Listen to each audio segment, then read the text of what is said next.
Bapak, Ibu, hamba-hamba Allah yang kami cintai. Coba lihat sebentar ya. Benar-benar kita sedang di akhir zaman. Jadi maaf ini saya agak laju sedikit, agak cepat sedikit ya. Lihat ke layar kita.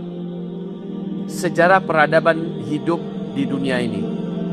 Ini awal-awal yang menghuni dunia adalah jin. Manusia belum ada. Lalu setelah itu Allah cabut amanah ini dari bangsa jin. Allah ganti dengan bangsa manusia, dimulai dari Nabi Adam. Adam, Idris, Nuh, dan seluruh para nabi, Nabi Muhammad yang paling terakhir. Ya, ada start, ada finish nih. Setelah finish 40 tahun kemudian baru kiamat, kehancuran alam semesta. Coba lihat, difokuskan ke start dan finish. Jadi kita hubungkan dia dengan Palestina, lalu kita hubungkan apa hubungannya dengan saya? Ya, apa hubungannya dengan kita? Ini start dan finish. Nabi diutus sebagai Nabi dan Rasul. Start. Finishnya adalah habis seluruh umat Nabi serentak di muka bumi dengan cara terjadi tanda besar kiamat yang nomor 7. Angin lembut kematian berhembus dari negeri Yaman yang dengan cepat membungkus bumi. Siapapun orang Islam yang ada iman di dalam dadanya, walaupun imannya hanya seujung kuku, angin itu tetap akan datang pada orang tersebut. Ketika kulitnya tersentuh oleh angin itu, terhirup olehnya angin itu, di saat itu, di tempat itu juga, dia langsung tergeletak meninggal dunia. Serentak seluruh orang Islam, umat Nabi Muhammad meninggal dunia. Dan itu adalah tanda besar kiamat nomor 7. Ya. Baik Bapak Ibu, nah habis. Kemudian kata Nabi, yang tersisa hidup di muka bumi adalah orang-orang yang tidak ada iman kepada Allah, yang tidak kenal dengan Allah. Merekalah yang menyaksikan kiamat besar, kehancuran alam semesta. Berapa lamanya setelah habisnya seluruh umat Islam? 40 tahun. Ya, baik. Nah, dari start ke finish Bapak Ibu, ada beberapa hadis, 2 kumpulan hadis besar. Yang pertama, hadis riwayat Abu Daud. Hadis ini dhaif, ya. Bapak Ibu, kata Rasulullah, umur umatku adalah umur umat Yahudi dikurangi umur umat Nasrani. Umur umat Yahudi dalam sejarah adalah 2000 tahun, umur umat Nasrani adalah 600 tahun. Jadi 1400 tahun. Di hadis yang lain Nabi berkata, umur umatku di sisi Allah, ini hasan li ghairi hadisnya ya. Umur umatku di sisi Allah adalah 1 hari saja. Lalu Allah tambahkan untuk umatku setengah hari lagi. Jadi 1 hari di sisi Allah, berapa lama kita menghitung di dunia? 1000 tahun. Itu dalilnya surat As-Sajdah ayat 5. Maka 1 hari setengah jadi berapa? 1500. Jadi ada 2 hadis ya. Satu 1400, satu 1500. Hitungan Hijriah. Maka para ulama ahli hadis mendiskusikan 2 kelompok hadis ini. Jumhur ulama sepakat mengatakan umur umat Nabi dari start ke finish adalah antara 1400 ke 1500 tahun hitungan Hijriah. Oleh Syekh Al-Hafiz Imam Ibn Rajab Al-Hambali, beliau mengatakan umur umat Nabi dari start ke finish adalah lebih dari 1400 tahun hitungan Hijriah, tapi takkan lewat dari 1500. Paling lama 1500. Awaklah bara gini. Allah bara gini. 1400 sampai 6 hitungan Hijriah. Kalau Hijriah itu ngitungnya dari sini, Pak. Nah, ya. Setelah Nabi hijrah dari Mekah ke Madinah, baru mulai menghitung Hijriah. 1400 sampai 6. Menghitung umur umat Nabi bukan sejak Nabi hijrah, tapi sejak beliau diangkat oleh Allah menjadi Nabi dan Rasul. Artinya ada 13 tahun Nabi di Mekah yang belum digabungkan ke 1446. Tambahkan 3 balik. Jadi 1459. Andai 41 tahun saja lagi.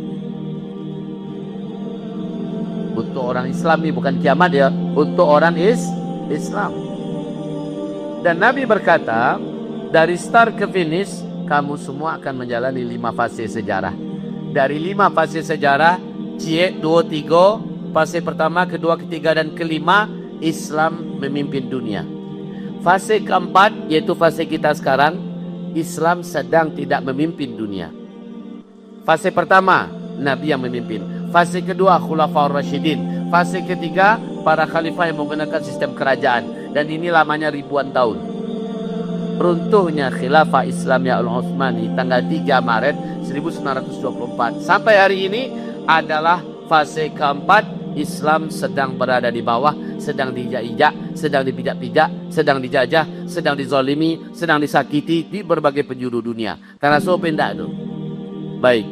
Tapi ini pun tak lama karena kita sudah sampai di penghujung sekarang ya. Penghujung fase keempat. Tak lama lagi Islam akan kembali memimpin dunia. Bapak Ibu tahu di mana menurut Allah dan Rasulnya Islam akan memimpin dunia? Pusatnya di mana? Lai tahu apa Ibu di mana? Siapa yang menyangka kalau ternyata tempat pusat pemerintahan Islam nanti di seluruh dunia adalah Baitul Maqdis Palestina. Baik Bapak Ibu, selanjutnya coba kita lihat sebentar fase keempat. Buka fase keempat. Ini di fase keempat Rasulullah berkata akan bermunculan berbagai macam paham yang menyesatkan, aliran-aliran sesat yang besar, serta paham-paham syirik seperti demokrasi, HAM, liberalisme, ateisme, sekulerisme, ya, komunisme, isme-isme lainnya. Lalu muncullah, terjadilah perang dunia pertama, lalu terjadilah perang dunia kedua, lalu terjadilah tanda alam ini, tanda alam itu. Semuanya sudah terjadi Bapak Ibu. Ini fase keempat sabanannya, sabalunko masih adogo. Tapi karena saya ingin menghemat ruangannya sehabis ini saja, kita lihat di fase keempat Nabi berkata menjelang dekatnya kiamat akan terjadilah Arab mendadak menjadi kaya raya. Lalu mereka saling berlomba-lomba membangun gedung-gedung tinggi pencakar langit. Ini sudah terjadi apa belum sekarang? Dan bila itu sudah terjadi, kiamat sudah sangat dekat kata Nabi. Berikutnya, coba di zoom ya. Berikutnya Nabi berkata menjelang kiamat terjadi, Arab mulai dituruni salju. Sudah terjadi apa belum? Sudah ya, tiap tahun ini malah. Oke, berikutnya Jazirah Arab kembali menjadi jahiliyah. Itulah terjadi tahun gini. Yang paling terakhir jahiliyah Arab Saudi. Arab Saudi sejak 2017 sampai hari ini resmi menghapus syariat Islam. Dan segala macam jenis pesta, maksiat, bahkan perjudian, pelacuran sudah diizinkan di Arab. Bahkan Muhammad bin Salman di depan televisi tanpa malu-malu berkata, saya memastikan 2025 seluruh Arab menjadi Eropa baru. Kasado doso dan maksiat yang ada di Eropa ada di Arab. Kini bahkan di Arab lah mulai patung balik disembah Pak. Ya, dibuatlah pusat penyembahan patung terbesar hari ini di Arab sampai ini. Innalillahi wa inna ilaihi rajiun. Baik. Nah, Nabi berkata berikutnya, di tengah-tengah Arab menjadi jahiliyah, mereka kaya raya, ya. Kemudian terjadilah hal yang sangat menakjubkan. Berdiri sebuah negara yang mengalahkan raksasa-raksasa dunia. Negara ini menjalankan syariat Islam secara total. Namanya Emirat, kata Rasulullah. Emirat ini adalah pemerintahan Islam yang menjalankan syariat Islam secara total, dan cara berdirinya mengalahkan dulu manusia-manusia terkuat di dunia. Bapak Ibu tahu di manakah kira-kira Emirat Islamiyah ini sudah berdiri sekarang? Di mana? Afghan. Ya, sudah berdiri Emirat Islamiyah. Siapa yang dikalahkannya? Dua superpower dunia. Uni Soviet satu, hampir 10 tahun perang Uni Soviet Pak. Pecah, hancur, berkeping-keping Uni Soviet. Kalah melawan para santri. Kemudian perang melawan dan NATO. Coba bergabung dengan NATO memerangi Emirat Islamiyah tahun 2000 didirikan, 3 tahun berdirinya. Kemudian runtuh karena apa? Dikeroyok rame-rame oleh tapi perang berlanjut. 20 tahun perang melawan lalu kalah dan keok sehina-hinanya. NATO juga terpaksa harus membawa semua personel-personelnya keluar dari Emirat Islamiyah. Sejak itu sampai hari ini lah 3 tahun Bapak Ibu, Emirat Islamiyah menggores prestasi yang sangat menakjubkan. Coba lihat apa prestasi-prestasi Emirat Islamiyah setelah mereka mendirikan syariat Islam secara totalitas. Tak ada negara masa saja berani menggaduhnya dok. Cina di sebelahnya, India di sebelahnya Pak, Iran di sebelahnya, Rusia di sebelahnya, abi takwi saudaranya. Masya Allah. Setelah itu coba lihat ini. diinvasi oleh Uni Soviet dari sekian sampai sekian, diinvasi oleh bersama NATO sampai ke sekian. Kemudian 31 Agustus 2021 Amerika dari didirikanlah Emirat Islamnya. Ini pencapaian pertama. Satu-satunya negara yang hanya dalam 3 tahun berhasil membuat angka hutang luar negerinya 0 setelah syariat Islam berjalan. Kemudian berhasil membersihkan, sekarang tolong diganti nih mas, sekarang bukan 85% lagi, lebih 92%. 92% ladang ganja yang menjadi sumber terbesar ganja dunia. Jadi dari 50% ganja untuk dunia dari dan ini sekarang sudah 92% diberantas, dijadikan tempat pertanian, menanam buah-buahan, biji-bijian, perkebunan, Masya Allah Bapak Ibu. Kemudian semua tempat maksiat berhasil ditutup. Tak boleh sampai karaoke, sampai night club, sampai perjudian, sampai persinahan, sampai menjual padusi, sampai melakukan apapun maksiat, tak boleh. Ya, kemudian berikutnya kriminalitas menurun lebih dari 90%. Kriminalitas. Patang Pak Yusuf Kala sebulan yang lalu pergi ke Sinan. Bahkan kawan Nambo ada serombongan baru pulang dari Kabul. Bersubuh kami di Bandung. Apa kata mereka? Keamanan di Afghanistan itu luar biasa. Seandainya ada ibu-ibu berjalan kaki surang diri di tengah malam, membawa amin bakalung-kalung sekadar pelek becak di siko atau amin lu siko berjalan saya surang diri tengah malam, dia itu aman. Saking amannya gini, luar biasa Pak. Itu setelah berjalan syariat Islam. Kemudian di tahun pertama saja Emirat Islamnya berdiri sudah berhasil mendongkrak teknologi otomotif sehingga bisa memproduksi mobil sporty standar Eropa sendiri. Menakjubkan ya. Kemudian derajat dan harkat wanita langsung membumbung tinggi. Kalau sebelum ini diperjualkan di pasar-pasar gelap, diperbudak, memuaskan nafsu, diperkosa di mana-mana, tidak ada nilai dan harga.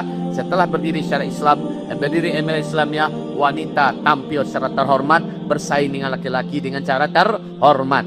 Sudah bisa masuk sekolah sampai ketika doktor, profesor boleh, bahkan bisa menjadi dekan, bisa menjadi rektor, bahkan bisa bermain dalam politik bersama-sama. Masya Allah Pak, Masya Allah, boleh berbisnis tapi kehormatannya terjaga, syariat terjaga. Kondisi wanita hari ini luar biasa di Afghanistan. Kemudian hari ini ditemukan terlalu banyak kekayaan alam dalam perut dan dalam bumi Palestina.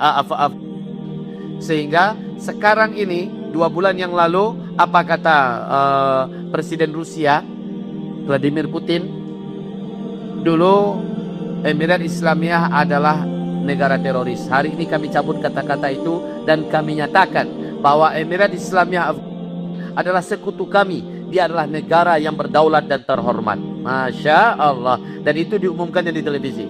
Hari ini negara-negara besar seperti memohon kepada pemerintahan Emirat, izinkan kami buka kedutaan besar kami di Kabul.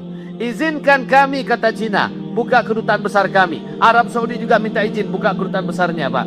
Beberapa negara Eropa hari ini mulai membuka kedutaan besar mereka di Emirat Islamiyah. Betapa menakjubkan ya, ketika syariat Islam berjalan luar biasa Bapak Ibu ya. Kemiskinan langsung diperantas, keamanan langsung terwujud, tempat maksiat langsung tutup, kemudian pendidikan langsung melonjak tajam dan seperti yang kita lihat. Ini baru 3 tahun loh ya. Luar biasa. Nah, sekarang kita kembali ke fase keempat. Ini ya. Jadi setelah ini, setelah berdirinya Emirat Islamiyah, apa yang terjadi? Dunia dikejutkan, terjadi perang dan jihad ribat di Askelon. Di mana Askelon tuh Bapak Ibu? Di mana Askelon tuh? Askelon tuh di mana? Palestina. Coba buka peta Palestina. Jangan di zoom dulu ya, jangan di zoom dulu. Ini laut Mediterania. Itu Eropa lego, ke Turki. Baik Bapak Ibu, ke Palestina, ke Yordania, Suria, ya. Baik Bapak Ibu. Ini Mesir, ini kota Rafah. Silakan di zoom. Ini kota Rafah, ini kota Rafah. Ini dia Askelon. Menurut para ulama dan ahli sejarah, bahwa Askelon ini aslinya sampai ke bawah, sampai ke kota Rafah, namanya Askelon dulu Bapak. Aslinya namanya Askelon atau Askalan. Letakkan nama Ibnu Hajar Al-Asqalani. Itu dia, Asqalani, Askelon. Berarti ini Askelon semua ini. Ujungnya adalah ini, takbir. Apa yang terjadi? Nomor 1, Masjidil Aqsa akan kembali berhasil dibebaskan, dan kita semua akan sholat di Masjidil Aqsa sebebas kita sholat di Makkah Madinah. Insya hari ini Bapak Ibu, seluruh negara diblok oleh Islam, tak boleh masuk, apalagi Arab. Negara yang masih boleh sholat di Masjidil Aqsa hari ini cuma 2, Indonesia dan Malaysia saja. Tapi yang lain oleh Israel dibolehkan. Awak Pak, ambo selalu dengan izin Allah bawa jamaah bolak-balik ya ke tanah suci dan plus Aqsa, aman. Kenapa? Visa langsung penjahat Islam yang ngasih. Visa turis, berarti awak tamu negara, berarti dijamin selamat. Maka kami masuk selama di sana aman dan keluar juga aman. 2 kali sampai 3 kali saya hanya punya waktu segitu. Kalau tidak tiap bulan kami diminta oleh travel berangkat Buya bawa jemaah. Ambo kecek kan tak bisa. Ambo punya pesantren dan ambo punya jadwal-jadwal ceramah. Ko iuju 3 kali dalam setahunnya. Nah besok tanggal 29 Oktober dengan izin Allah mau berangkat balik. Kemudian akhir tahun kalau ada izin Allah mau berangkat balik. Pas Isra Mi'raj mau berangkat balik. Dan selama ini aman. Belum pernah ada satu jemaah yang kena tembak nyasar lah, kena perangkap orang perang lah. Tidak pernah Bapak Ibu. Kenapa? Wilayah perang dengan Masjidil Aqsa jauh jaraknya, ya. Dan kita dijamin aman oleh penjahat. Yang penjahat itu Pak. Sementara Palestina, orang Palestina sendiri sangat sayang kepada kita, ya. Lanjut, Bapak Ibu. Jadi setelah ini apa yang terjadi? Setelah perang yang sekarang ini di Palestina, yang terjadi setelah Aqsa kembali dikuasai umat Islam, ditegakkan khilafah Islamiyah di Baitul Maqdis. Ini hadisnya sahih. Nanti kita buka hadisnya ya. Lalu berikutnya barulah Palestina merdeka. Yang Baitul Maqdis tuh. Buka lihat petanya Mas Ahmad. Coba lihat. Ini adalah wilayah Baitul Maqdis. Ini yang Baitul Maqdis. Baik Bapak Ibu. Lejoleh. Lejoleh ke jiwa. Baik Bapak Ibu. Kembali kita ke pasal keempat. Ya. Jadi kalau begitu. Yang biru ini ternyata dijelaskan Allah dalam Al-Quran surat Al-Isra ayat 7 Bapak Ibu. Oke. Sekarang kita lihat hadis tentang Askalan. Tolong perhatikan Bapak Ibu. Hadis tentang Askalan. Ini dia. Ini matan hadisnya. Awalu hadal amri nubuwatun wa rahmat. Terus panjang hadisnya. Hadis ini riwayat Tabrani dinyatakan sahih oleh Syekh Al-Albani dalam silsilah Al-Ahadits As-Sahih nomor 3270. Coba lihat terjemahan hadis. Ada berapa fase waktu tadi Bapak Ibu? Ada berapa fase kita? Ada 5 fase. Sampai fase kita memimpin dunia, siap fase dan indahnya. 1, 2, 3 kita memimpin, dan fase kelima kita memimpin, dan fase awak kini fase kampe sedang indah. Tapi coba dengarkan hadis ini. Awal urusan ini adalah kenabian yang dirahmati.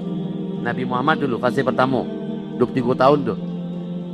Kemudian berikutnya kekhilafahan yang dirahmati 30 tahun. Kemudian berikutnya kerajaan yang dirahmati 1227 tahun. Ya.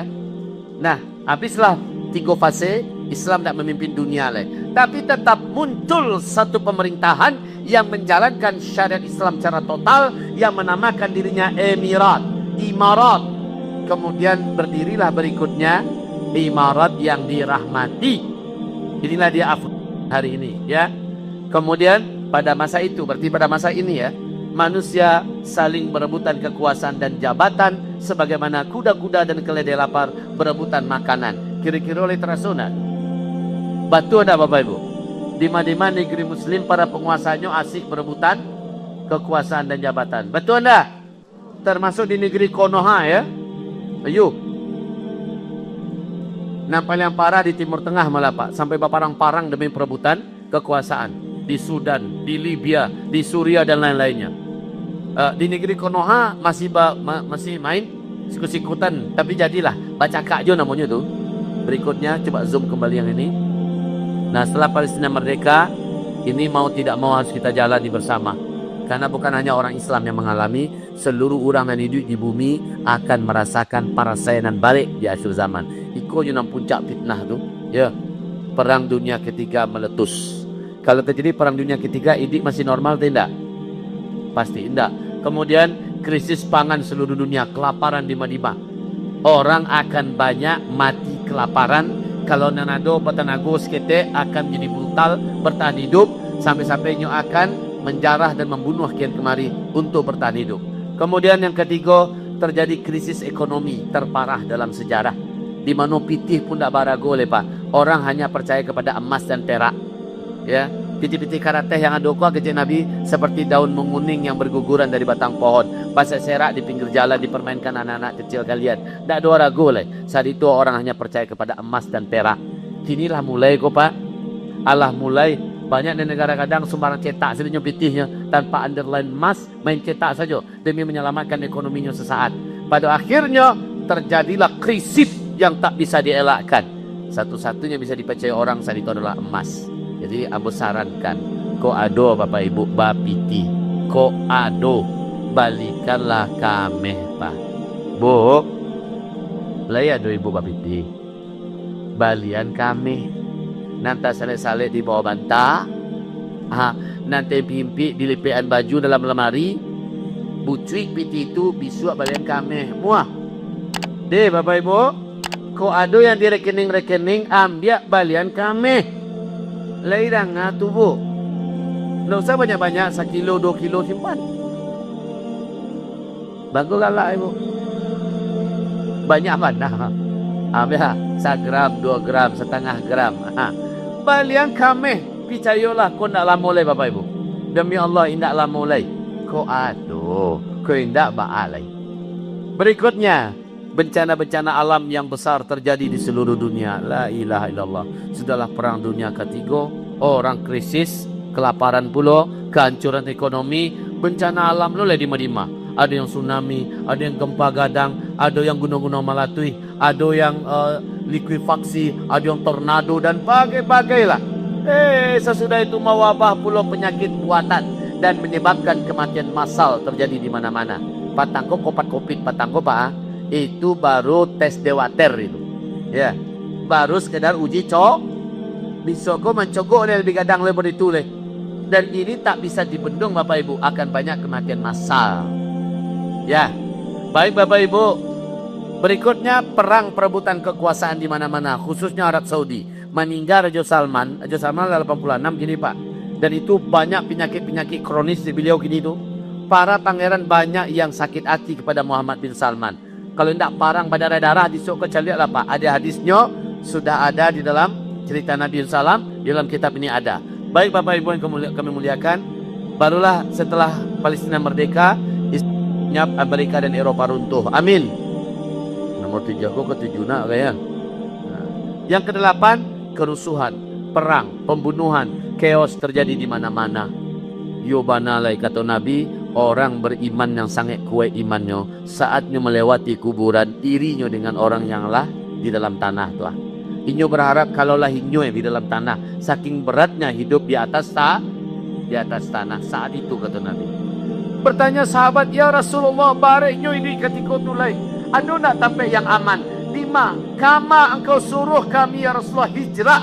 Lima tempat yang paling aman, bisa menjaga iman kami, menjaga nyawa kami, menjaga keluarga kami dan harta kami. Kama kami pada saat itu ya Rasulullah. Nabi menjawab, tempat yang paling aman saat itu adalah Palestina. Syam. Allahu Akbar. Kini tempat yang paling kacau di mana? Palestina tu mana? Tempat yang paling berdarah. Seolah-olah tempat yang paling kacau itu Allah pindahkan untuk Arab dan sekitarnya. Sampai ke Indonesia tak kira-kira kok. Sampai. Walaupun tak sabari Arab tu, nampak yang bari Arab besok ke Pak. Kini Arab nampak yang sombong. Arab nampak yang sok-sokan. Ya, besok kok dipindah di Allah. Penderitaan Palestina Allah pindahkan. Dan nomor 1 merasukkan Arab dulu, Timur Tengah. Ya, sesudah itu sampai tak kawak? Sampai. Tetapi insya Allah, ya, insya Allah mungkin ya, wallahu alam, orang Indonesia termasuk yang punya daya tahan lebih. Bang kau itu awak macam sawah Pak. Awak punya sawah, punya kebun, punya tanah lawe, sehingga bisa bercocok tanam. Kalau orang di Arab di mana cocok tanam? orang-orang di Afrika, orang-orang di Amerika, di Eropa, ya Pak ya. Kama dan lima mereka bercocok tanam Pak. Kalau di Indonesia mendinglah. Allahu a'lam. Baik, kembali kita kepada topik kita ya. Sekarang tolong buka apa yang terjadi setelah Palestina merdeka. Ini hadisnya. Kembali hadis ini sahih ya. Riwayat Abu Daud di Kitabul Jihad nomor 2173 dan Imam Ahmad. Disahihkan oleh Syekh Albani dalam Sahih Sunan Abi Daud. Ini matan hadisnya, lihat terjemahannya. Lihat terjemahannya. Rasulullah kemudian meletakkan telapak tangannya di atas kepalaku atau di atas tengkukku, lantas ia bersabda, "Wahai Ibnu Hawalah, jika engkau melihat kekhalifahan telah turun di bumi Al-Maqdis atau Baitul Maqdis Palestina, maka itu pertanda telah dekatnya berbagai goncangan, kegundah gulanan dan peristiwa-peristiwa besar." Dan 8 tadi Bapak Ibu. Kalaulah merdeka Palestina saat itu, khilafah laba bunyi diumumkan di Baitul Maqdis, maka itu pertanda bencana-bencana besar akan melanda di Madinah. Jadi yang mau sampaikan cerita kosong atau memang dari hadis Nabi. Nah, satu persatu perang dunia ketiga segala macamnya ada dalam kitab kau ya. Hadisnya, apa status hadisnya, di ma kitabnya, ma buktinya, tanda-tandanya dan sebagainya. Baik Bapak Ibu. Masjid sudah tidak ada di sana Bapak Ibu. Musala juga sudah tidak ada, sudah hancur. Ya. Jadi mereka pergi ke tempat yang masih bisa untuk melaksanakan sholat. Ini kan sudah basement namanya, tempat paling di bawah dari gedung yang masih belum dihancurkan. Ternyata nasibnya juga tetap sama. Di tenda-tenda mereka dibom, ya, di mana-mana mereka dibantu. Baik Bapak Ibu yang kami muliakan, coba lihat beberapa video berikut ini. Ada bapak-bapak, seorang doktor yang sudah lusuh pakaiannya, sudah lusuh tubuhnya, padahal dia adalah orang berpendidikan tinggi, ya. Anaknya dan keluarganya serentak syahid. Coba lihat.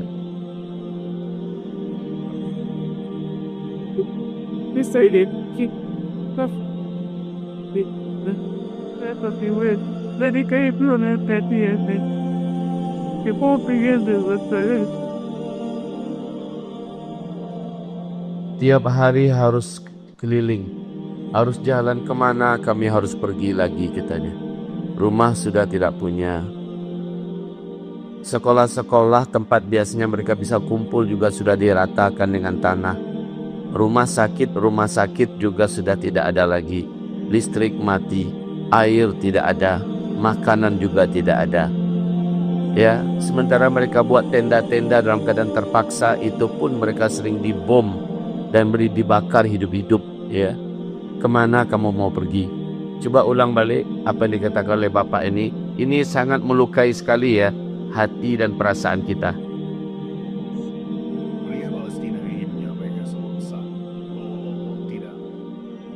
Coba lihat yang keluar dari mulut mereka tetap optimisme, tetap iman yang muncul dari mulut mereka.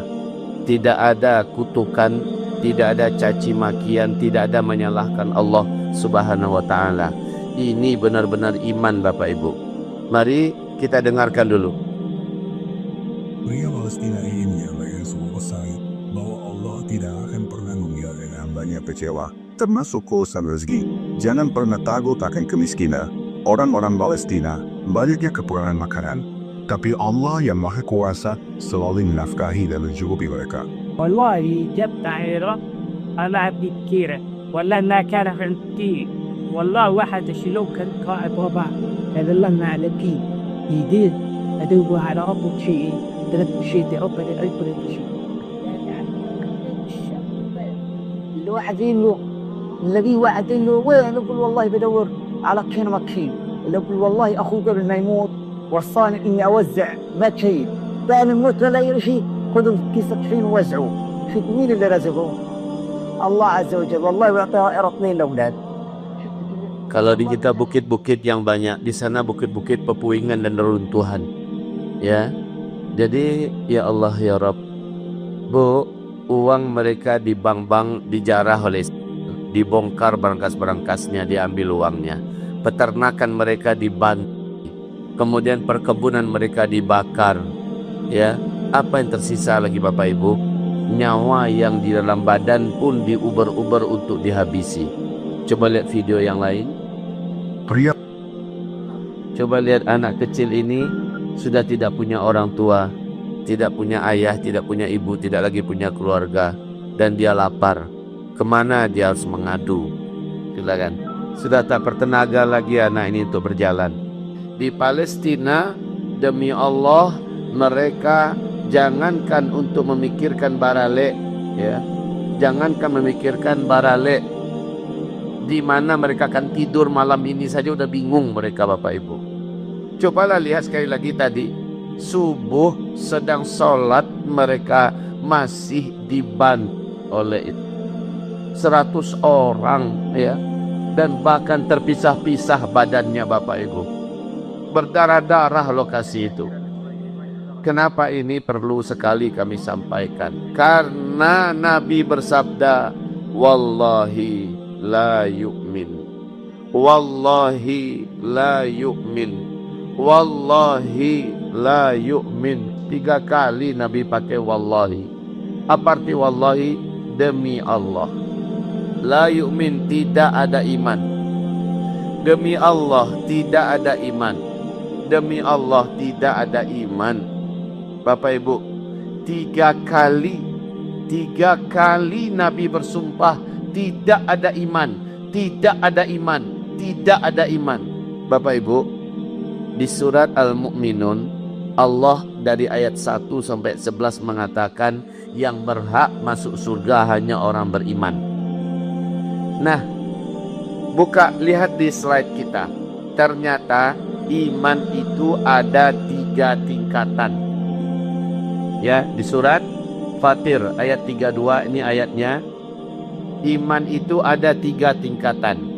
Tingkatan iman yang tertinggi, ya, imannya muhsinin. Ini dia, sabiqun bil khairat, sabiqun bil khairat. Ini iman yang tertinggi. Banyak iman yang tertinggi kok. Di akhirat nanti masuk surga tanpa hisab dan menempati surga yang tertinggi. Lenio Bapak Ibu tuh. Masuk surga indah ado hisab, indah ado timbangan, indah ado ditanyung-tanyung, ya, diantarkan ke titian, zep langsung sampai ke Subarang, aman, sehat, selamat, dipersilakan duluan masuk surga dan menempati surga yang tertinggi. Allahu Akbar. Nama imannya iman muhsinin. Kanak-kanak kok. Nama imannya iman muhsinin. Apa sifat orangnya? Sabiqun bil khairat. Satyo ado kebaikan, inyo pasti paling di muka. Inyo pasti melakukan dengan yang terbaik. Ulang balik. Satyo kebaikan, dia ada paling di depan, tidak pernah absen, dan inyo selalu melakukan dengan yang terbaik. Ulang balik. Satyo kebaikan, inyo pasti paling di depan, tidak pernah absen, dan inyo melakukan dengan cara yang terbaik. Kok tiba bersedekah paling elok jumlahnya, kok tiba berinfak fi sabilillah paling banyak jumlahnya. Itu ya. Tiba di tahajud, inyo pasti solat tahajud. Tiba waktu duha, inyo pasti duha. Tiba di waktu solat, inyo pasti di so pertama. Dan mengerjakan solat qabliyah dan ba'diyah, zikirnya langkuk berdoa. Indak berani babuik dosa doh. Ini dia sabiqun bil khairat. Pantas indak kalau orang ini paling duluan masuk surga. Pantas nak kalau orang ini mendapatkan surga di tingkat yang tertinggi. Patut atau indak? Patut bana Bapak Ibu. Ya. Nah, iko imannya namanya iman muhsinin. Iman yang di bawahnya, iman pertengahan, namanya iman mukminin. Iman mukminin. Saya lihat kok muktasid, konya muktasid. Ba ciri khas muktasid itu, Bapak Ibu, ciri khas muktasid itu adalah orangnya asa ada perintah Allah pastinya kerajokan. Asal ada larangan Allah dan Rasulnya pastinya tinggalkan. Tapi amalan-amalan sunatnya, ayo kadang-kadang ado dibuat, kadang-kadang indah. Nan makruh-makruh, ada yang ditinggalkan, ada yang masih disukoi. Itu namanya iman mukminin, imannya pertengahan. Di akhirat bagaimana nasibnya? Di akhirat dia pasti masuk surga, namun tetap menjalani proses hisab di padang mahsyar. Hanya hisabnya hisab yang dipermudah, hisab yang diperlancar oleh Allah, hisab yang sebentar saja. Lalu dia digiring menuju ke titian dan dia berhasil melewati titian tanpa jatuh ke dalam neraka. Sampai di seberang, dia minum air dari telaga Nabi dan menuangkan air ke kepalanya sehingga seluruh tubuhnya kembali menjadi indah, menjadi muda, sehat dan kuat, lalu masuk surga. 1 detik pun orang ini tidak akan pernah merasakan neraka. Aman atau indah kok? Alah aman. Ini adalah iman pertengahan, muktasid. Sementara iman yang paling bawah namanya iman muslimin. Iman muslimin ini dia zalimun li nafsi. Zalimun li nafsi. Apa itu zalimun li nafsi? Sering berbuat jahat. Dia jahati dirinya sendiri. Diharamkan riba, dia tetap makan riba. Diharamkan berzina, dia tetap berzina. Salat namun, puasa jalan. Bahkan Pak Haji malah Bu Ajah, tapi meminum minuman keras lancar. Berjudi hobi, berzina tak mau tinggal. Ini artinya orang ini bercampur amal solehnya dengan amal dosa. Orang ini Bapak Ibu di dunia dia sering dapat teguran dari Allah. Akhir hayatnya cenderungnya su'ul khatimah. Di alam kuburnya dia merasakan berbagai macam azab. Di padang mahsyar dia akan dihisab dengan hisab yang berat, hisab yang rinci, hisab yang bertubi-tubi.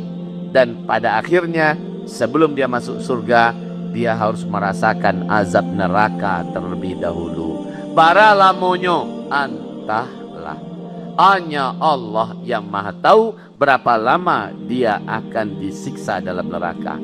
Setelah dosanya dianggap bersih, barulah dia dikeluarkan dari neraka, dicuci dengan air telaga Nabi, dan dia pun meminum air tersebut, kembali tubuhnya menjadi baik, menjadi sempurna, baru dipersilakan masuk surga. Surga yang paling bawah. Akhirnya masuk surga juga dan kekal di dalam surga.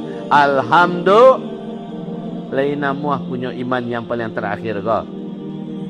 Kan lain masuk surga juga nyo.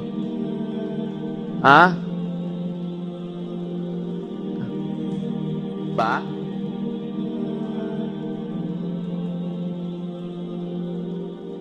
Pagi?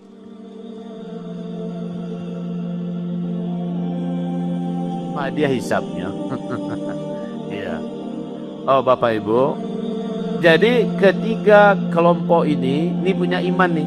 Iman tertinggi, iman pertengahan, iman yang paling bawah. Ini seluruh orang ini wajib masuk surga. Kalau ini masuk surganya, prosesnya berat. Ya. Kalau ini masuk surganya udah aman. Ya.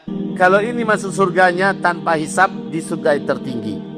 Baik Bapak Ibu. Nah Nabi bersumpah, wallahi la yu'min. Demi Allah tidak ada iman. Iman tertinggi Nabi bersumpah tidak ada. Tidak ada pada orang itu. Kemudian wallahi la yu'min. Iman pertengahan pun Nabi bersumpah tidak ada. Lalu wallahi la yu'min. Iman paling bawah pun tidak ada. Nabi bersumpah Bapak Ibu. Pucatlah para sahabat, kalau tidak ada iman lain, jauh akan masuk surga. Padahalnya lah haji.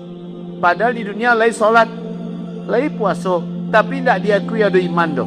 Pucat para sahabat. Bertanya mereka, mereka bertanya, man ya Rasulullah? Sia orang nan malangko ya Rasulullah? Nabi menjawab, man bata syaba'ana. Ambo camih kalau awak punya sifat iko. man bata syab'ana wa jaruhu ja'i' wa huwa ya'lam. Orang yang bisa tidur karena punya tapek lalu. Ada kasur, ada bantal, ada salimui, ada kipas angin, ada anti nyamuk, bahkan ada AC, barumah, ada rumahnya kok ngontrak bagailah. Pokoknya ada dalam rumah, nyolah kanyang paru nyolah makan. Ibiknya normal, hidupnya berjalan secara normal. Dan dia tahu ada saudara muslimnya tak bisa tidur, mau tadi awak lihat. Kamanyo kapai, di manyo kalalo, ku adona tampe merabahan badan. Paris ditaklah berhari-hari, lah bulan-bulan tak makan. Kau yang terjadi di Gaza, Palestina kini, kau lah berhari Bapak Ibu. Allah 310 hari, artinya lah lewat 10 bulan Pak. Mereka merasakan itu tanpa ada rumah. Pitih tidak ada, nangka dimakan tidak lo ada. Kita tahu itu di Indonesia keadaan mereka. Tahu dia awak bahwa penderitaan mereka. Lai tahu Bapak Ibu dengan iko kok. Lai tahu Bapak Ibu? Lai tahu dah. Cawe Allah sete. Lai kita tahu. Kadang-kadang ada yang tak mau tahu doa urusan awak. Ya Allah. Ada yang model itu Pak, urusan awak. Ya, 2027 ke 2028. Dan puncak akhirnya waliyutabbiru ma'alau tatsbira. Hancur semua, terjadi perang dahsyat. Hitungan saya sih tambah 20 tahun. Karena fasenya sampai 100 tahun. 40 tambah 40 tambah 20 100. Maka 2037. Silahkan cek orang-orang yang ada menghitung di pertahanan sekarang. Antum tanyakan pada yang di Lemhanas, pada di macam-macam. Bagaimana kekuatan dunia pergeserannya, saya yakin. Hitungan mereka 2037 terjadi sesuatu yang dahsyat. Balik. Musa membawa kaumnya. Karena dalam bahasa lisannya Musa, ya qaumi, kaumku. Keluar dari Mesir. Fokus. Fir'aun ditenggelamkan oleh Allah di Laut Merah, persis di depan mata Musa dan semua pengikutnya. Musa ditemani oleh saudaranya namanya Harun. Musa punya bapak namanya Imran. Bukan Imran yang bapaknya Maryam, tapi Imran yang lain. Ya, Imran punya anak 3, satu Musa, yang kedua Harun, yang ketiga perempuan namanya Maryam. Itu unik sekali. Makanya nanti ketika Maryam ibundanya Isa alaihissalam mengandung dan melahirkan, karena diizinkan oleh Allah, maka dituduh oleh kaumnya, ya ukhta Harun. Itu kalimat majas untuk memberikan kesan, kamu kan orang soleh, perempuan soleh seperti Maryam dulu yang soleha, yang punya saudara namanya Harun. Kenapa kamu menyimpang? Kenapa kamu berzina? Itu ditemukan nanti di surat Maryam. Balik ke sini.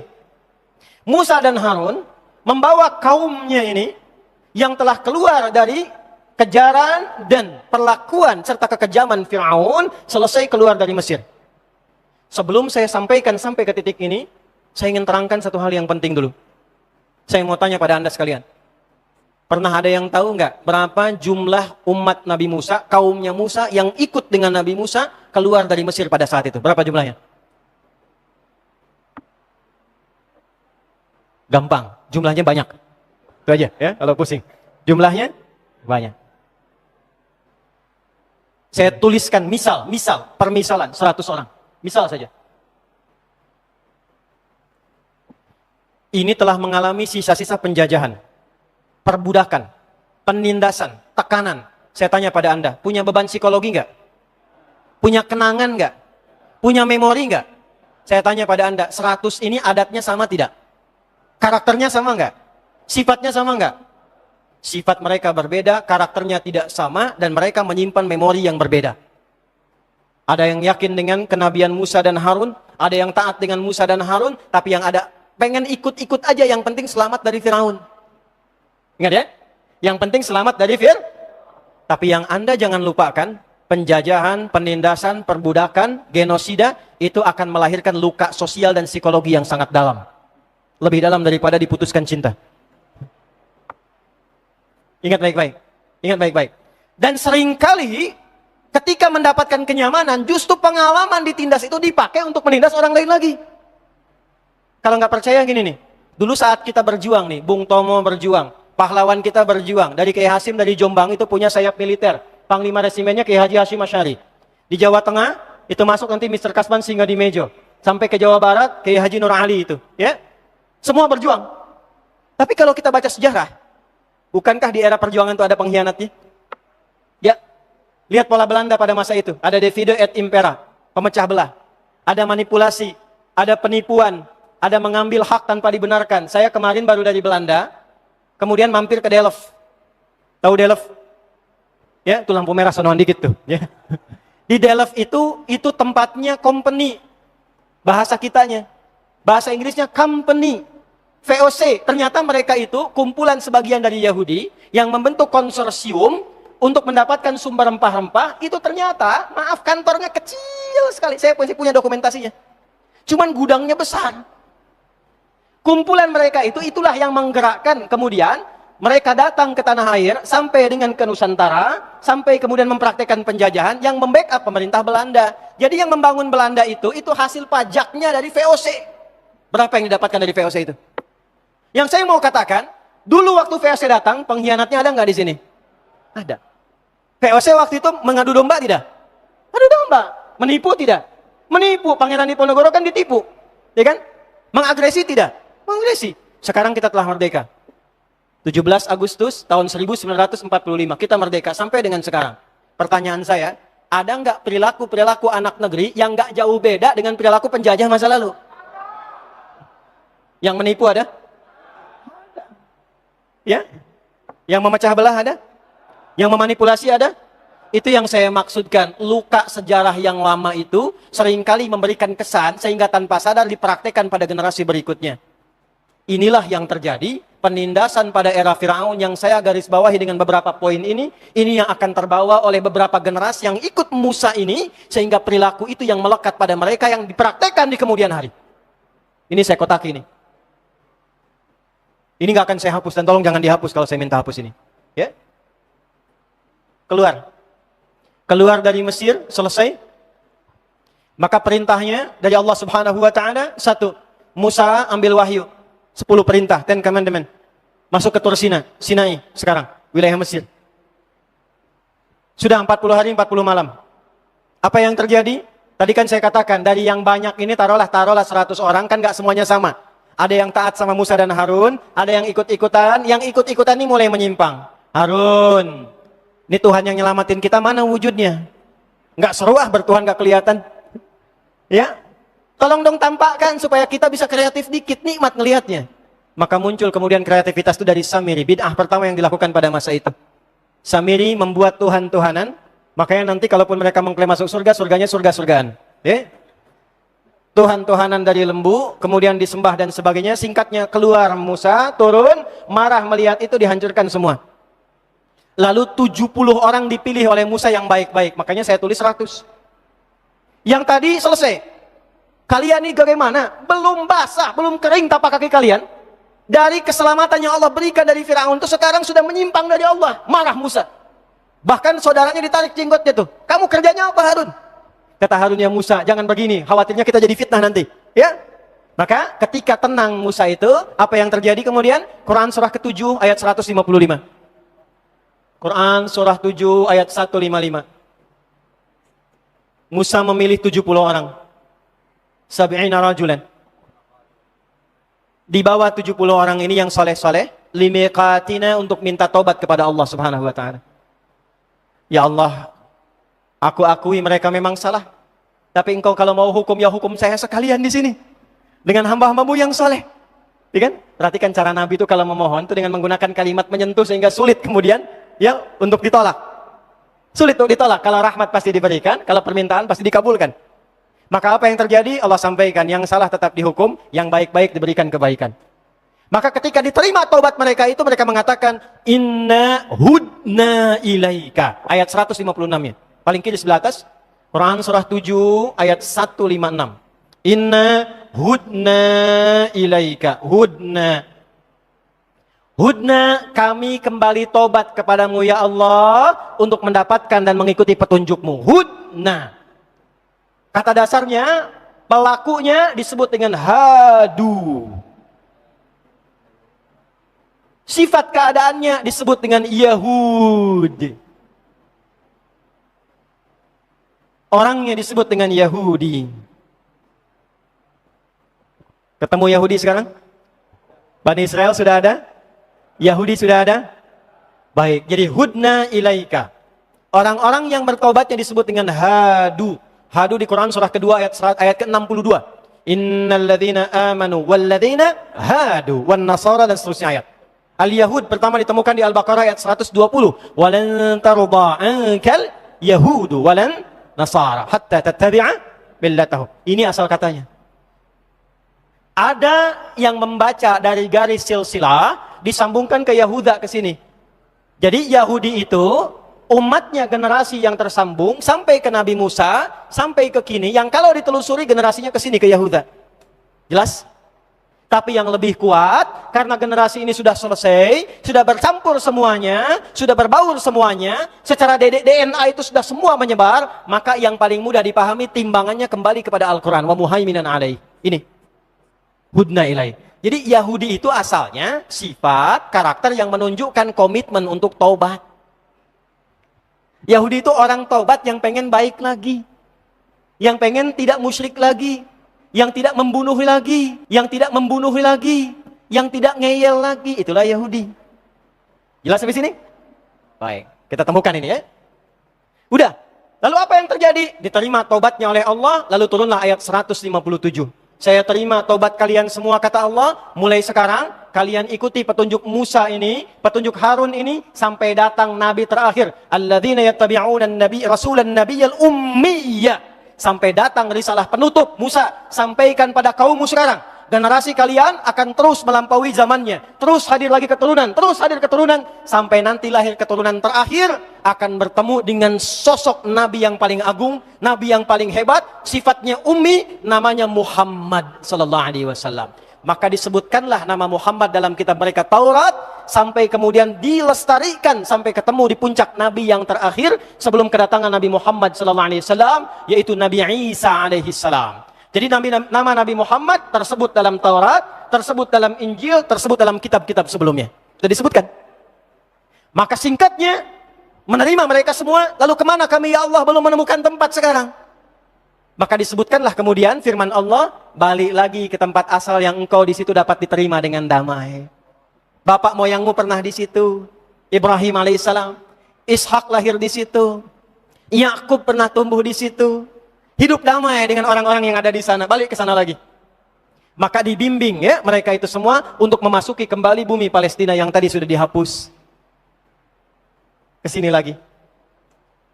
Al-Maidah dari ayat 21 sampai dengan 24. Ya, dari kanan dulu ke bawah. Ya qaumi dukhulul ardal muqaddasata allati kataballahu lakum.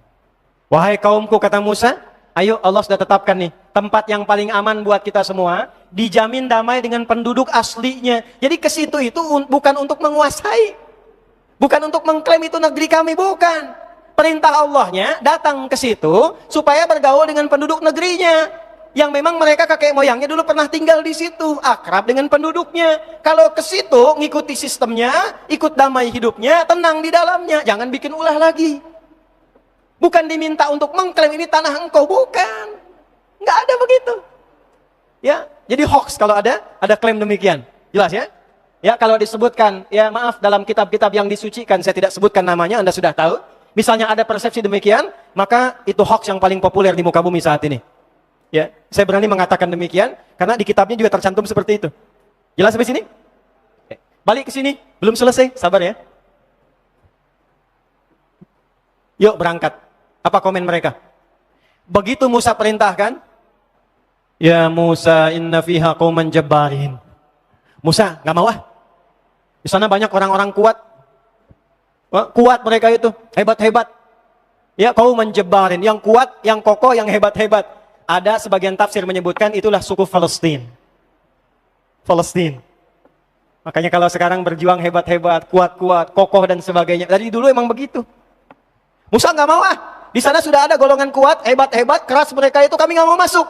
Yang paling dahsyatnya, lihat komennya di ayat 24-nya. Izhab anta wa rabbuka faqatila inna hahuna qa'idun. Kalau masih maksa, Musa, kamu aja dengan Tuhanmu, pergi dulu ke sana, taklukkan dulu Palestina, kalau sudah menang, kabari kami di sini. Kami duduk-duduk dulu, kalau udah menang kabari, baru kita masuk sama-sama. Tolong catat kalimat ini. Ini menunjukkan bahwa DNA dari Yahudi yang terbawa sampai umatnya Musa yang selamat itu tetap membawa sifat ketakutan yang dalam. Bahasa kerennya sekarang ada sifat pengecutnya. Ketakutan yang dalam. Saya tulis ya. 1, 2, 3, 4. 4. Penakut. Penakut. Makanya beraninya dari atas pakai pesawat. Bom, bom, bom, bom, bom. Nggak berani hadapan satu-satu. Karena penakut. Dari dulu begitu. Ya, dari dulu. Dah, saya percepat. Saya mau masuk ke ujungnya. Karena ada peristiwa seperti itu, sudah dihukum. Arba'ina sanatan yatihuna fil ard. Musa, ini kaummu mengalnya luar biasa, udah diselamatkan, udah diampuni tobat, masih ngeyel juga. Saya hukum 40 tahun berkelana. Catat ini baik-baik. 5. Generasi mereka punya siklus 40 tahunan. Tolong catat ini ya. Punya siklus 40 tahunan. Siklus 40. Tolong catat ini. Orang-orang yang baca Qur'annya dengan detil, dengan teliti, dia akan mendapatkan sesuatu yang hebat dari sini.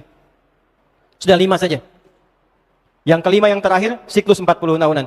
Maka setelah itu Nabi Musa wafat di daerah dekat area situ, belum sampai ke situ. Setelah 40 tahun, itu Musanya wafat, Harunnya wafat, sebagian generasi tadi wafat, ada sebagian yang beranak pinak sampai melahirkan kemudian ada satu generasi dibimbing oleh satu orang yang sangat saleh, yang dia pernah menjadi asisten Nabi Musa saat bertemu Khadir. Ya, Khadir alaihi salam. Jadi kalau baca dengan benar bukan Khidir tapi Khadir. Ya, Khadir.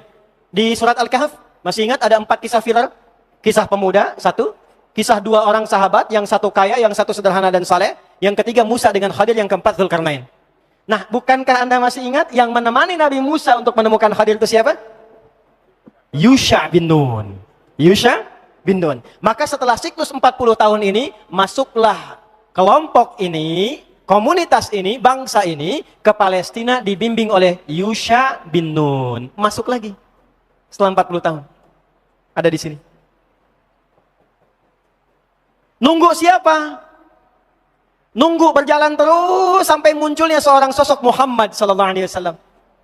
Singkatnya, tahun masuk ke 1 Masehi, lahirlah Isa alaihi salam. Isa bin Maryam. Isa meneruskan dari salam Musa. Jadi kalau diurut tadi Nabi Isa, keturunannya kan masih ke generasi ini. Ke Yahuda ke atas. Maka Nabi Isa pun sesungguhnya mendakwahi keturunan yang berasal dari sini tadi. Dari Musa ke Yusha bin Nun, beranak pinak lagi. Sampai periodenya Isa alaihissalam. Bayangkan, dari Musa aja kan 1400-an. Ya kan? Artinya apa? 1000 tahun setelah peristiwa itu, generasi Isa muncul. Ini masih beranak pinak. Maka zamannya sudah berbeda, kondisinya sudah tidak sama, dan yang menguasai tempat itu di Palestina sudah dikuasai oleh Romawi pada masa itu. Romawi sudah ada dengan Bizantiumnya. Maka apa yang terjadi? Nabi Isa diutus menjadi nabi dan rasul, diberikan oleh Allah kitab. Standar nabi itu punya kitab. Wa idh akhadallahu mitsaqan nabiyyina lama ataitukum min kitab. Dapat kitab. Maka diberi nama kitabnya Nabi Isa untuk membedakan dengan kitabnya Nabi Musa. Kalau Musa itu Taurat, kalau Isa itu apa? Injil. Tapi kaumnya generasi yang sama, generasi keturunan dari umatnya Musa. Karena kaumnya Musa, maka sama dengan sifatnya Bani Israel. Jelas? Sama punya sifatnya Yahud, hudna ilaika. Jelas? Sama juga kemudian punya sifatnya menerima kitab, ahlul kitab. Makanya nanti di Al-Quran kita akan temukan ya Bani Israel, ya ahlul kitab, ya ayyuhalladzina utul kitab. Jelas? Baik, diturunkan, disampaikan risalah yang sama persis dengan sebelumnya, tapi syariatnya lebih dilengkapi karena sesuai dengan eranya. Dan di era Nabi Isa tetap diinfokan, akan datang Rasul penutup setelahku, namanya Ahmad. Namanya siapa? Tolong catat ini ya. Ustadz, kok namanya bukan Muhammad? Kenapa Ahmad? Inilah keistimewaan Nabi yang terakhir. Karena semua nama yang melekat pada beliau, semuanya nama sifat. Nabi sebelumnya rata-rata nama zat. Musa, Isa, Yaqub, sampai ke Adam, nama zat semua. Zat itu nama untuk membedakan satu dengan yang lainnya. Adi ini. Ya? Ustadz Fahmi itu. Adi, saya nengok, Fahmi itu. Itu zat namanya. Tapi Fahmi yang jujur. Fahmi yang toleran. Fahmi yang penyabar. Itu sifat namanya. Ya, nama Nabi sebelumnya zat. Tapi yang melekat pada nabi terakhir semua sifat. Untuk menunjukkan sekalipun nabinya sudah wafat, sifatnya tetap abadi sampai dengan hari kiamat. Maka kata Nabi Muhammad SAW, Ana Muhammad, Ana Ahmad, Ana Al-Mahi, Ana Asy-Syafi, Ana Al-Kafi. Semuanya sifat. Maka orang-orang pada masa itu menduga Nabi Isa ini nabi terakhir. Kenapa? Karena punya sifat yang sama di kitab mereka tentang ramalan nubuat nabi terakhir itu punya sifat kasih sayang. Nama Muhammad gambaran kasih sayang. Bentuk yang unggul superlatif dari kata Mahmud. Dasarnya Mahmud, superlatifnya Muhammad. Sayang terhadap semua. Jangankan manusia, pada tumbuhan sayang, pada hewan sayang, itulah Muhammad. Muhammadur Rasulullah. Walladzina ma'ahu asyidda'u 'alal kuffar ruhama'u bainahum. 4 kali disebutkan dalam Al-Quran. Semua menunjuk sifat kasih. Quran surah 3 ayat 144, Quran surah 33 ayat 40, Quran surah 47 ayat kedua, dan Quran surah 48 ayat ke-29. Yang kedua, selain baik dengan sesama, taat kepada pencipta. Saking taatnya, nggak ada yang bisa menandingi, melebihi semua nabi yang lain. Melebihi yang lain disebut dengan tafdil namanya. Taat kepada sang pencipta. Satu aspek hamid. Taatnya banyak, sholatnya sampai bengkak kakinya, puasanya rajin sampai sunnah, baca Qurannya luar biasa, kemudian infaknya diberikan dengan sempurna. Maka berubah kalimatnya menjadi isim tafdil dari Hamid menjadi Ahmad. Maka Nabi Isa menolak klaim kaumnya, saya bukan nabi terakhir. Memang nabi itu punya sifat mirip dengan saya, penyayang, tapi kedekatannya dengan Allah nggak bisa ditandingi. Wa mubasysyiran bi rasuli ya'ti min ba'di ismuhu Ahmad. Afdal minni. Jelas? Baik, balik ke sini. Maka secara singkat disampaikan, saya bukan nabi terakhir. Karena itu, mereka sudah tahu tentang kedatangan Nabi Muhammad. Sampai terjadilah peristiwa Nabi Isa itu kan tidak menikah. Ya, diangkat oleh Allah usia 33 tahun. Ya, masih pemuda. Diangkatnya usia berapa? 33 tahun. Makanya yang bisa diteladani dari beliau itu adalah kasih sayangnya, ajaran kasihnya. Tapi nggak bisa ditiru rumah tangganya karena nggak pernah nikah. Nabi Muhammad paling komplit. Nikah iya, pemimpin iya, ya, dan segala aspek lainnya. Secara singkat, Nabi Isa di eranya saja ketika mendakwahi, maka kaum-kaum nih, keturunan ini yang tadi ikut dari generasi Musa, beranak pinak, masih saja mewarisi sifat-sifat yang tertanam secara psikologis dari sejak mereka ditindas oleh Firaun. Isa pengen begini, Isa pengen begitu. Nggak bisa, Tuhannya pengen begini, nggak bisa ikut kalian. Kalau memang nggak bisa, kamu mati sekalian. Dikejar. Seperti Nabi sebelumnya pernah dieksekusi. Nabi Zakaria itu dibunuh. Nabi Yahya itu dibunuh. Dan Nabi Isa pun dikejar untuk disalib dan dibunuh. Diselamatkan oleh Allah. Inni mutawaffika wa rafi'uka ilai, di Ali Imran. Nabi Isanya diangkat, diserupakan di antara mereka, lalu kemudian itulah yang disalib. Secara singkat, orang-orang ini kemudian berkehidupan di situ, di bawah kekuasaan Romawi, berkembang, muncul ide kemudian. Bagaimana kalau kita berontak saja kepada penguasa ini? Maka dipakailah kemudian ide-ide kecil Firaun, bikin gerakan. Kuasai dulu dagangnya, bikin gerakan. Ketahuanlah oleh kaisar pada masa itu, namanya Kaisar Herodian, di tahun 135 Masehi. Sekarang kita sudah lewat Masehi. Ya, sebentar lagi selesai berarti. 135 Masehi, kaisarnya Herodian. Karena ketahuan memberontak, maka hukum pada masa itu harus diselesaikan. Dikejar, dieksekusi, dihabisi. Maka mereka kemudian diusir, ditindas lagi, dikeluarkan lagi dari bumi Palestina. Keluar lagi dari sini. 135 Masehi. Nyebar kemana-mana tuh. Ternyata di tempat lain pun gak diterima. Ke Eropa diusir, sini diusir. Ya, sampai ke masa-masa berikutnya pun, karena di Eropa gak ada yang mau terima. Mereka punya satu harapan. Cuman satu yang bisa ngangkat kita dan jadi hebat lagi. Cuman satu yang bisa mengembalikan marwah kita, keagungan kita. Yaitu sosok Nabi terakhir yang diviralkan oleh Nabi kita Isa alaihi salam sampai ke Musa, sampai ke atasnya. Kita tunggu dan kita hadir di tempat Nabi itu akan hijrah saja. Lalu mereka bergeraklah datang. Kemana datangnya? Sebetulnya di kitab mereka sudah dijelaskan. Lahirnya akan lahir di tempat bukit, di bawah satu lembah, bukit menghitam, bebatuan besar yang tiada lain adalah Makkah. Cuman di kitab mereka disebutkan Nabi ini akan dipersekusi, Nabi ini akan ditindas, akan diusir dari tempatnya. Dari mana tahu itu dikonfirmasinya? Dari keterangan Warakah. saudaranya Sayyidah Khadijah binti Khuwailid. Jadi beliau itu, Warakah itu datang ke Mekah untuk menunggu Nabi terakhir lahir. Pekerjaannya nyalin Injil, nyalin. Di situ disebutkan Nabi terakhir ini punya ciri-ciri yang sangat jelas sekali. Sampai orang-orang pada masa itu lebih kenal ciri Nabi Muhammad dibandingkan dengan anak mereka sendiri. Kenal dengan Nabi dibandingkan anak mereka sendiri, tahu persis cirinya, saking viralnya. Maka apa yang terjadi? Nih saya garis bawahi, karena sifat mereka yang penakut yang keempat. Gak mau ke Mekah. Kalau nunggu Nabi di Mekah berarti nanti berpotensi ditindas lagi, diusir lagi. Mendingan kita nunggu di Yathrib aja, karena hijrahnya akan ke Yathrib. Kan di situ nggak ditindas lagi. Maka berangkatlah mereka ke utara Yathrib. Di utara itu daerah yang subur. Tuh adatnya Yahudi begitu. Datang ke Yathrib, ngambil utara. Yang utara itu yang suburnya. Ya, yang selatan yang tandusnya. Yang selatan tuh yang sekarang area Masjid Nabawi dan sekitarannya. Nanti saya cerita. Tapi mereka datangnya ke utara, ke sini. Bayangkan, nggak mau berjuang bersama Nabi, nggak mau bantu Nabi, pengen nunggu Nabi aja nanti kalau sudah kuat datang ke Yathrib. Yang akan membangun kota, mimpin umat. Persis sama dengan kelakuannya seperti era Nabi Musa. Musa, Anda aja yang pergi dengan Tuhan Anda ke sana, kalau menang kabari kami ikut. Persis sama. Maka saking mereka ingin nyamannya dan tidak ingin terganggu lagi, ngambil daerah yang utara yang subur. Di selatan ini nanti akan diisi oleh orang-orang yang datang dari Yaman. Ada dua suku besar nanti, Aus dan Khazraj. Mereka berdagang, sukses, bagus, kaya, dan Yahudi ngambil yang utara.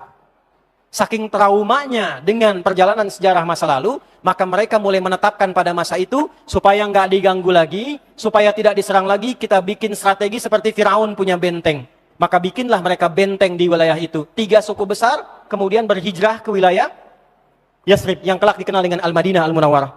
Jadi Yahudi bukan suku asli di Madinah, bukan. Mereka pendatang. Maka ada 3 yang viral, Bani Qaynuqa, Bani Qaynuqa, Bani Nadir. Qaynuqa, Bani Nadir, plus 12 suku yang lain. Teman-teman, itu saat datang, baru menetap beberapa waktu, sudah membuat sayap militer. Setiap 3 suku yang besar itu sudah punya 700 pasukan militer. Belajar dari mana? Firaun. Ini yang saya tuliskan. Mereka bikin benteng seperti Firaun bikin benteng di istananya. Sampai sekarang puing-puingnya masih ada. Terutama bentengnya Ka'ab bin Ashraf. Nanti yang ikut umrah saya tunjukkan sebelah mana lokasinya insya Allah. Nanti di surat Al-Hasyr akan ditemukan rahasianya. Wa dhannu annahum mani'atuhum husunuhum minallahi. Husun itu benteng. Bikin benteng yang kokoh. Berlapis-lapis. Lapis pertama ada perimeter lagi, tokohnya di tengah-tengah. Bikin kekuatan militer. Kalau kita ingin kuat di sini, kuasai militer. Bikin sayap militer, setiap suku punya 700 pasukan. Kedua, gerakan ekonomi. Bikin pasar. Gimana supaya kuat? Lihat Firaun. Harus ada oligarkinya. Ini yang harus dikuasai. Maka apa yang terjadi? Bikin seperti korunnya. Maka apa yang dilakukan? Seperti Firaun memecah belah rakyatnya, pecah belah Aus dan Khazraj. Yang tadinya akur, yang tadinya baik, dipecah sampai mereka berkelahi puluhan tahun gak pernah damai dan menjadi pertengkaran yang sangat luar biasa dahsyatnya. Kalau wafat di Aus, mesti meninggal di Khazraj. Selesai. Maka pada saat itu, Yathrib dikuasai oleh Yahudi. Perputaran pasar ekonominya, plus kekuatan militernya. Dan punya spionase. Agen-agen intelijen yang cukup kuat mereka pada masa itu. Sehingga disegani. Di situasi itulah kemudian, mereka menunggu datangnya Nabi Muhammad Sallallahu Alaihi Wasallam. Belum selesai mas. Mau duduk silakan. Mereka menunggu Nabi Muhammad Sallallahu Alaihi Wasallam. Jadi datang ke Madinah itu, datang ke Yathrib, itu untuk nunggu Nabi Muhammad. Nunggu Nabi Muhammad. Yang menarik apa? Begitu mereka klaim dan diabadikan di dalam Al-Quran. Dari mulai kitabnya. Dari kitabnya Al-Quran, dari Nabinya Muhammad sudah tahu itu. Di kitabnya ada di Al-Quran ayat ke-89. وَلَمَّا جَاءَهُمْ كِتَابٌ مِّنْ عِنْدِ اللَّهِ مُصَدِّقًا لِمَا وَكَانُوا مِنْ قَبْلُ يَسْتَفْتِحُونَ عَلَى الَّذِينَ كَفَرُوا. Assalamualaikum warahmatullahi wabarakatuh. Ya, itulah saudara-saudariku yang disampaikan ceramah-ceramah dakwah-dakwah dari ustadz-ustadz kita, guru-guru kita yang ditayangkan oleh channel YouTube Jejak Umat Muslim. Dan hidup kita ini sudah di akhir zaman. Apa bekal kita ya? Melainkan kita itu harus berbuat baik dan berbuat apa yang Allah sukai, yang menurut Allah Ta'ala terbaik ya. Jadi hidup ini harus ini ya, harus banyak melakukan kebaikan, apalagi ini sudah mau menjelang bulan suci Ramadan, perang belum juga berakhir ya.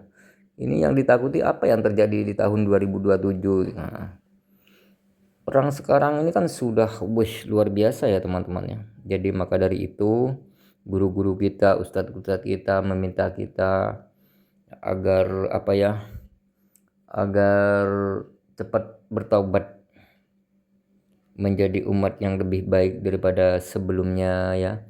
Selagi nyawa masih ada di badan kita, selagi kita belum wafat, maka taubat kita itu eh, apa ya, diterima oleh Allah. Jadi tidak ada kata terlambat ketika kita masih hidup. Jadi itulah pesan-pesan dari ustadz-ustadz kita, guru-guru kita yang ditayangkan oleh channel YouTube Jejak Umat Muslim. Dan saya doakan semoga saudara-saudari dimanapun berada dalam keadaan sehat walafiat dalam lindungan Allah Subhanahu wa Ta'ala. Dan bagi teman-teman yang hidupnya masih pas-pasan, semoga Allah mengangkat derajatnya agar teman-teman itu nanti hidupnya kalau sudah berkecukupan, semoga teman-teman ingat kepada Allah dan bertaubat kepada Allah, melakukan sholat 5 waktu. Jadi itulah pesan-pesan dari Jejak Umat Muslim. Dan saya doakan semoga teman-teman banyak rezekinya, sehat selalu, bahagia selalu, rumah tangganya dijauhkan dari musibah, dari bencana. Karena sekarang itu bencana akhir zaman ya, banyak fitnah-fitnah di mana-mana ya. Jadi semoga saudara-saudari kuat apabila diuji oleh Allah Subhanahu wa Ta'ala, dan semoga dijauhkan dari mara bahaya, dari musibah dunia, semoga dijauhkan dari fitnah dunia dan fitnah akhirat, fitnah kubur, fitnah neraka. Amin ya rabbal alamin. Semoga teman-teman selalu menjadi umat yang terbaik, umatnya Nabi Agung Muhammad sallallahu alaihi wasallam. Allahumma shalli ala sayyidina Muhammad wa ala ali sayyidina Muhammad.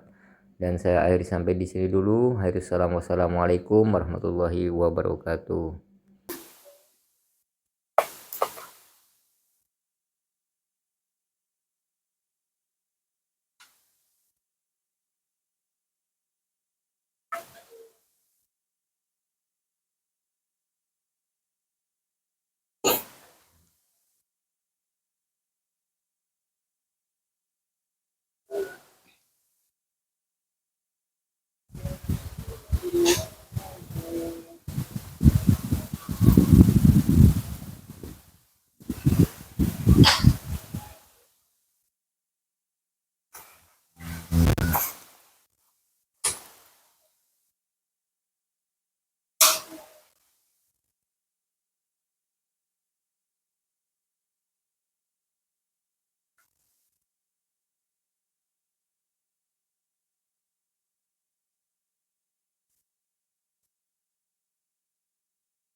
Jadi begini ya teman-teman ya.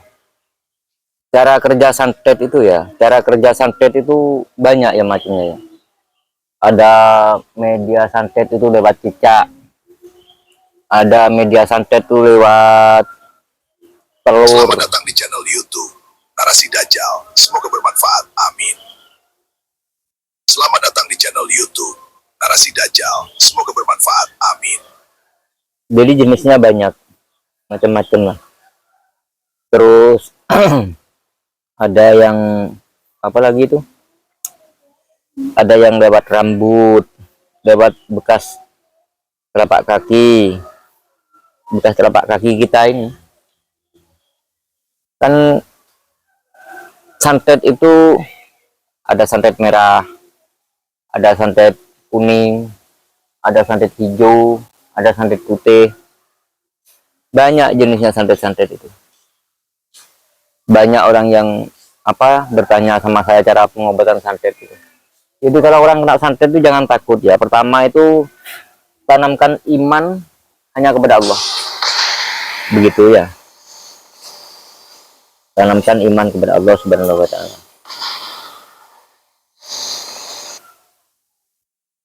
Kalau kita itu takut sama santet, nah, santetnya ya tambah guyang-guyu teman-teman. Jadi lawan santet itu, lawan dengan doa-doa kan itu. Lawan dengan doa.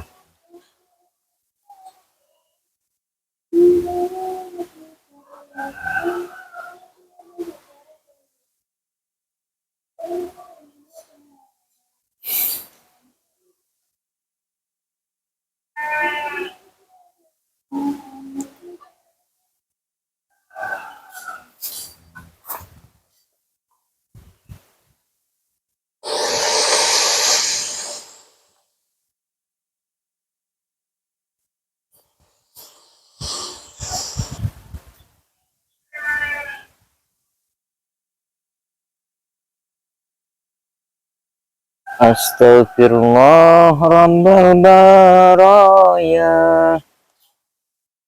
Astaghfirullah minal khotoya. Astaghfirullah rabbal baraya.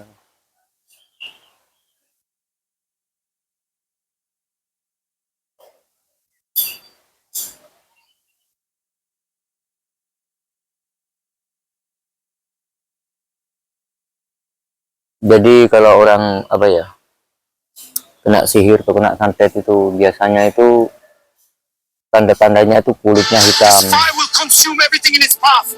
We must act now before it is too late. This fire will consume everything in its path. We must act now before it is too late.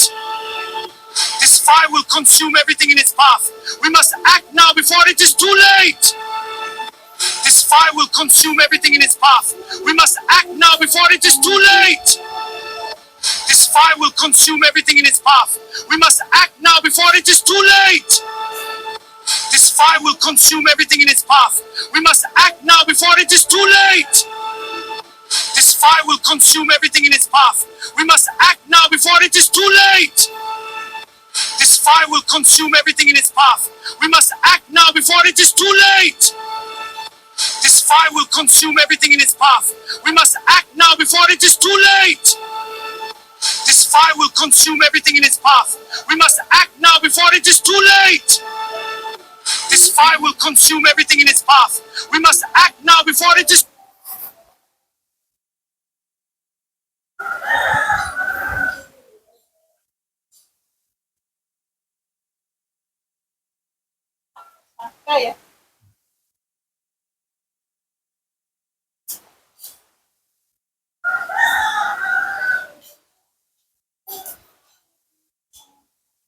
Itu kan gue anu gue dicek. Wahai umat muslim, Ramadan 33 sudah dimulai. Ini tandanya hari kiamat sudah dekat. Wahai umat muslim, Ramadan 33 sudah dimulai. Ini tandanya hari kiamat sudah dekat. Wahai umat muslim, Ramadan 33 sudah dimulai. Ini tandanya hari kiamat sudah dekat. Wahai umat muslim, Ramadan 33 sudah dimulai. Ini tandanya hari kiamat sudah dekat.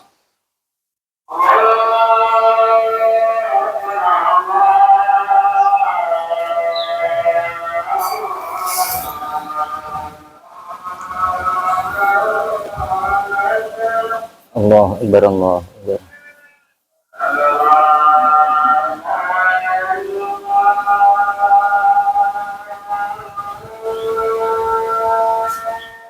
Asyhadu an la ilaha Wahai umat illallah. muslim, perang dunia 3 sudah dimulai. Ini tandanya hari kiamat sudah dekat. Wahai umat muslim,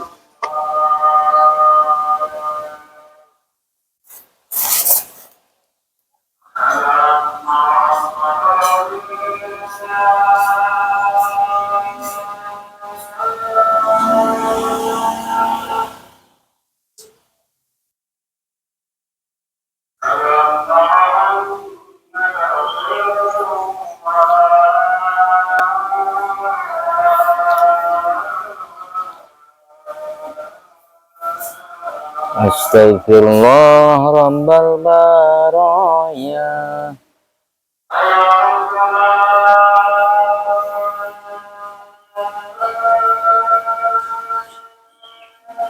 Nah, ulang.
Niat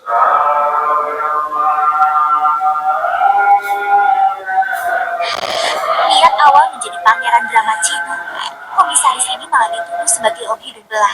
Ia terpaksa mengungkap identitas.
Jadi begini ya teman-teman ya. Cara kerja santet itu ya, cara kerja santet itu banyak ya macamnya ya. Ada media santet itu lewat cicak, ada media santet itu lewat telur. Selamat datang di channel YouTube Narasi Dajjal. Semoga bermanfaat. Amin. Selamat datang di channel YouTube Narasi Dajjal. Semoga bermanfaat. Amin. Jadi jenisnya banyak, macam-macam lah. Terus ada yang apa lagi itu? Ada yang lewat rambut, lewat bekas telapak kaki, kita ini. Kan santet itu ada santet merah, ada santet kuning, ada santet hijau, ada santet putih. Banyak jenisnya santet-santet itu.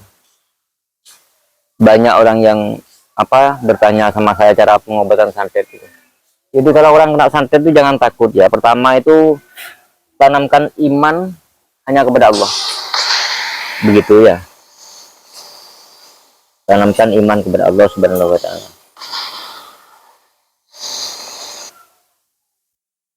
Kalau kita itu takut sama santet, nah, santetnya ya tambah guyang-guyu teman-teman. Jadi lawan santet itu, lawan dengan doa-doa kan itu.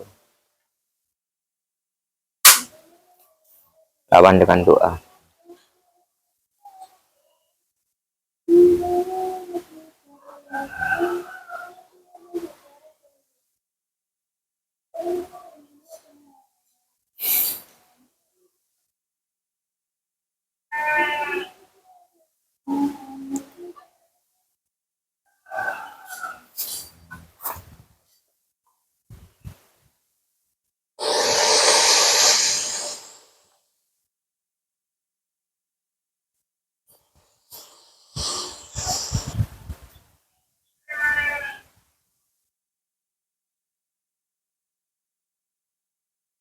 Astagfirullah rabbal baraya.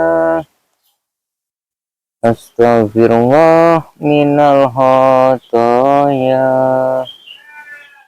Astagfirullah rabbal baraya.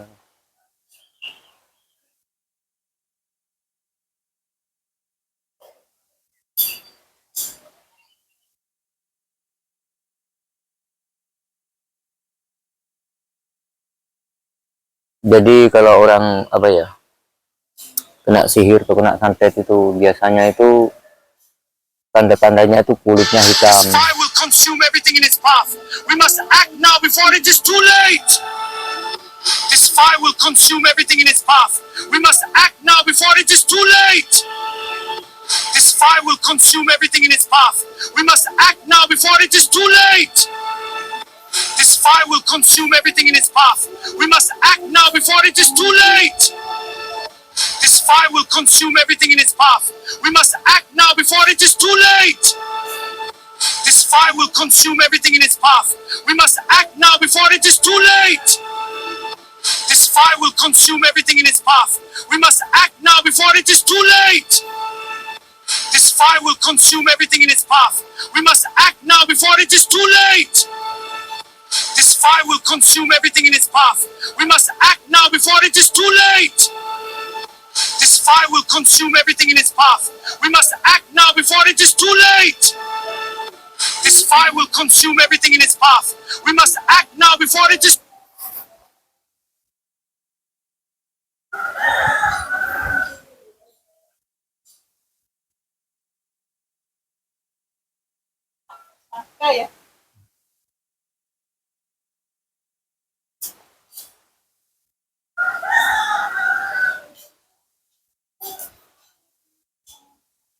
Itu kan gue dicek. Wahai umat muslim, Rabbul 33 sudah dimulai. Ini tandanya hari kiamat sudah dekat. Wahai umat muslim, Rabbul 33 sudah dimulai. Ini tandanya hari kiamat sudah dekat. Wahai umat muslim, Rabbul 33 sudah dimulai. Ini tandanya hari kiamat sudah dekat. Wahai umat muslim, Rabbul 33 sudah dimulai. Ini tandanya hari kiamat sudah dekat.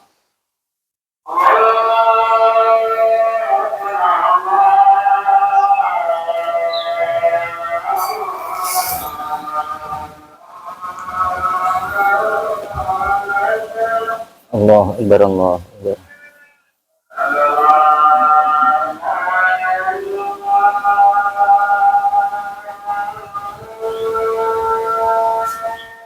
Asyhadu an la ilaha Allah umat illallah. muslim, perang dunia 3 sudah dimulai.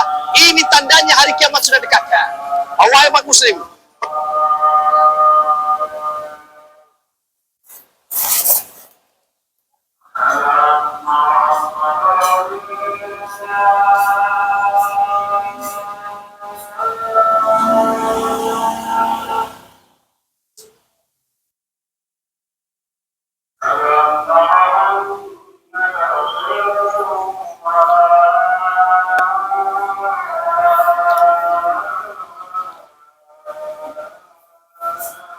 Astagfirullah rabbal baraya.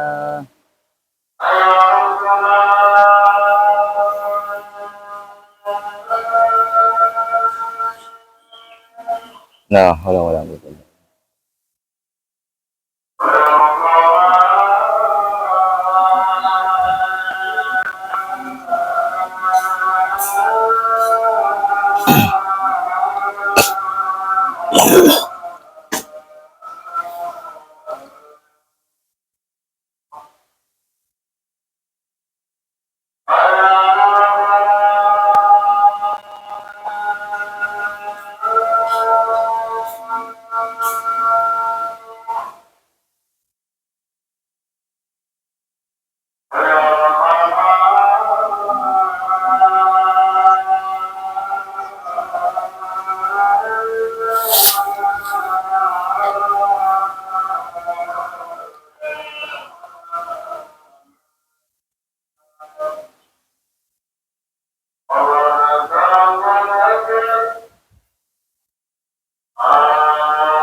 Niat awal menjadi pangeran drama Cina, komisaris ini malah dituduh sebagai obi dan belah. Ia terpaksa mengungkap identitas